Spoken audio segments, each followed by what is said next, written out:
যদি তুমি ফেসবুক অথবা ইনস্টাগ্রামের জন্য শর্ট ভিডিও বানাতে চাও তাহলে এই ভিডিওটা তোমার জন্য। আজকে আমি তোমাকে দেখাবো কিভাবে ক্যাপকাট দিয়ে প্রফেশনাল ভিডিও এডিট করা যায়, ভিডিও ক্লিপ কিভাবে কাটতে হয়, মিউজিক কিভাবে অ্যাড করতে হয়, আর সুন্দর করে কিভাবে লিরিক্স লিখতে হয়, এই সব কিছু এক ক্লিকেই দেখিয়ে দিব। দেখো, এই ভিডিওটা ছিল এডিটের আগে আর এইটা এডিটের পরে। তো চলো আর বেশি কথা না বাড়িয়ে ভিডিওটি শুরু করা যাক।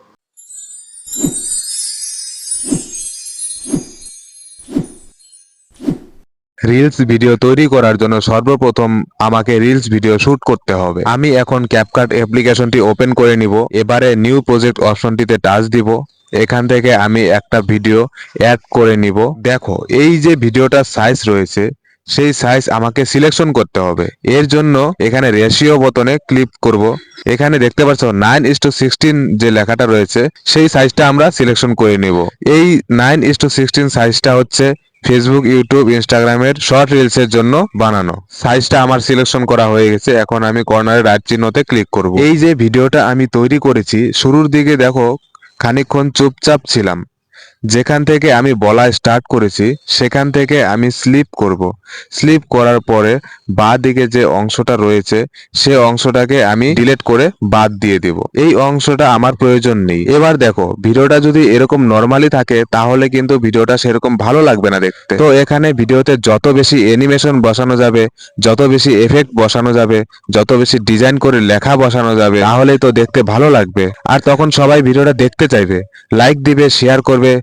আরেকটা জিনিস তোমাকে খেয়াল রাখতে হবে, যেখানে তুমি চুপচাপ ছিলে অথবা উল্টাপাল্টা কোনো বাইরে থেকে কথা আসছিল সে অংশটা তুমি কেটে কেটে বাদ দিয়ে দিবে, স্লিপ করে করে বাদ দিয়ে দিবে। আশা করছি এই ব্যাপারটা ভালো করেই বুঝতে পারছো। তো আমরা কথা বললাম ভিডিও কাটের যে ব্যাপারটা, সেই কাটের ব্যাপারটা নিয়ে। এতক্ষণ যে কথাটা বললাম সেই কথাটা সম্পূর্ণ আশা করি বুঝতে পারছো। এইবার তুমি যদি এই ভিডিওতে টেক্সট অ্যাড করতে চাও অথবা লেখালেখি করতে চাও তাহলে তুমি টেক্সট বোতামের ওপরে ক্লিক করবে। করার পর এখানে দেখো টাইপিং চলে আসছে। তুমি যদি টেক্সট লিখতে চাও সেইখানে সেই টেক্সট লিখে এখানে বসিয়ে দিবে। এইবার তুমি লেখাটাকে অনেক সুন্দরভাবে ডিজাইন করতে পারবে, অ্যানিমেশন দিতে পারবে, কালার দিতে পারবে। তো আশা করি এই লেখালেখির ব্যাপারটাও বুঝতে পারছো। এবারে ব্যাপার হলো অডিও নিয়ে। এই যে ভিডিওটা বানালাম, এই ভিডিওটাতে যদি এখন আমি অডিও ইউজ করি তাহলে ভিডিওটা আরো বেশি আকর্ষণীয় হবে, আরো বেশি ভালো লাগবে ভিডিওটা দেখতে।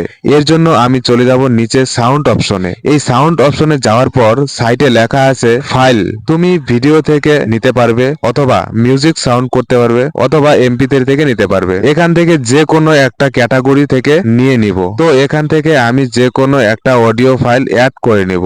এবারে যে সাউন্ডটা আমরা অ্যাড করলাম সেই সাউন্ডটা কিন্তু অ্যাড হয়ে যাবে এই ভিডিওর সাথে। তো তোমাকে সবসময় চয়েস করতে হবে তোমার যে ভিডিওটা সেই ভিডিওর সাথে যেন সাউন্ডটা ম্যাচিং হয়, সেই ধরনের সাউন্ড তোমাকে চয়েস করতে হবে। এক্ষেত্রে তোমাকে ব্যবহার করতে হবে যেসব মিউজিক গুলো যেন কোনো রকম কপিরাইট অথবা কোনো রকম স্ট্রাইক না আসে। এর জন্য তুমি এই ব্যাকগ্রাউন্ড সাউন্ড গুলো পেয়ে যাবে, ইউটিউবে সার্চ করলে পেয়ে যাবে কপিরাইট ফ্রি ব্যাকগ্রাউন্ড মিউজিক, অথবা গুগল ক্রোমে সার্চ করলে পেয়ে যাবে কপিরাইট ফ্রি ব্যাকগ্রাউন্ড মিউজিক।